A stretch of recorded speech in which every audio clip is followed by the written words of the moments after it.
इस लेक्चर में हम अननोन्स फाइंड करेंगे, जबकि फंक्शन हमें दिया गया है कि कॉन्टिन्यूस है एट अ पॉइंट, और वो कोई भी पॉइंट दिया गया है। जैसे यहाँ पे वैल्यूज हमें दी गई हैं, find the values m and n so that given function is f is continuous at x is equal to 2।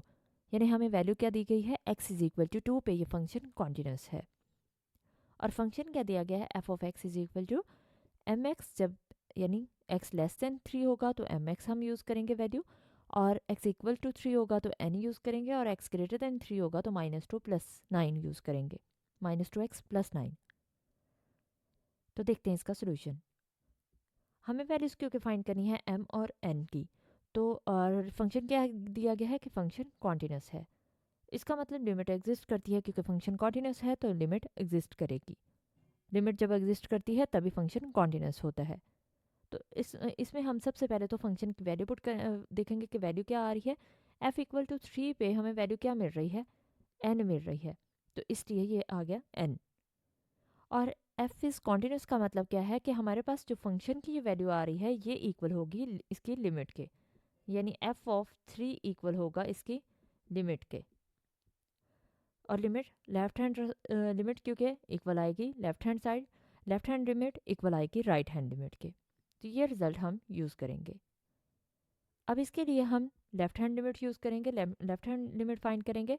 तो लेफ्ट हैंड लिमिट के लिए हम क्या लिखेंगे, लिमिट x टेंस टू 3, और ऊपर नेगेटिव साइन लगाएंगे क्योंकि लेफ्ट हैंड लिमिट हम ले रहे हैं f ऑफ x, और f ऑफ x की वैल्यू जब x लेस देन 3 होगा, कौन सी वैल्यू हमें मिल रही है फंक्शन में, तो चेक करें यहाँ पे x ग्रेटर देन 3 के लिए ये है, x इक्वल टू 3 के लिए ये है, और x इज लेस देन 3 के लिए mx दी गई है।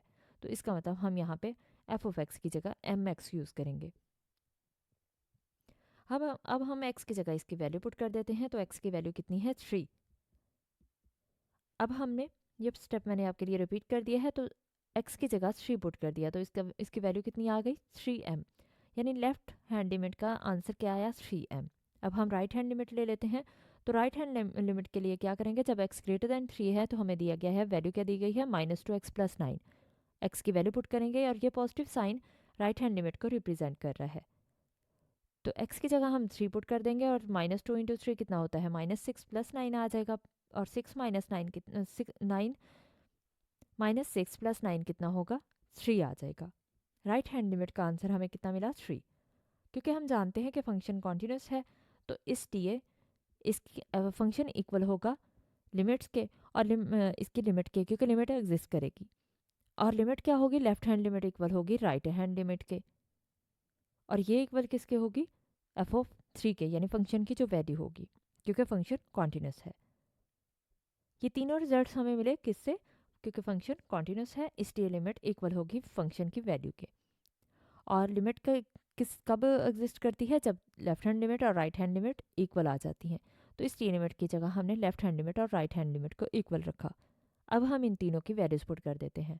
तो लेफ्ट हैंड लिमिट में हमारे पास आंसर आया था 3m, इसलिए हमने 3m लिखा। राइट हैंड लिमिट का आंसर हमारे पास कितना आया है, 3 आया है, इसलिए 3 लिख दिया। और f ऑफ 3 हमारे पास कितना आया था, n। अब यहाँ पे देखें कि क्या रिजल्ट मिल रहा है कि ये तीनों वैल्यूज इक्वल हैं। इसका मतलब 3m इक्वल है 3 के, और 3 इक्वल होगा n के। तो हमने पहले लिख दिया 3m इक्वल है 3 के।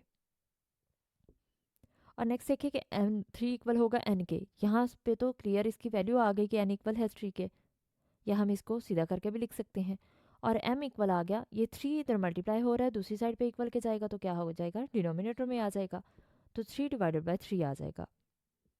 और यहाँ पे n इक्वल टू हमने 3 लिख दिया, ताकि इसको सीधा करके हमने लिख लिया। और अगर यही भी लिखा रहे तो भी कोई मसला नहीं है इसमें। और 3 को 3 से डिवाइड करेंगे, कितना m की वैल्यू कितनी आ जाएगी, 1। इसका मतलब हमारे पास m की वैल्यू आई 1 और n की वैल्यू 3 आ गई। यही हमारे पास इसका सोल्यूशन है, यही हमें फाइंड करना था। यानी हमें अननोन्स फाइंड करने थे, m और n अननोन्स थे, और m की वैल्यू 1 आ गई और n की वैल्यू 3 आ गई। ये हमारे पास इसका सोल्यूशन है।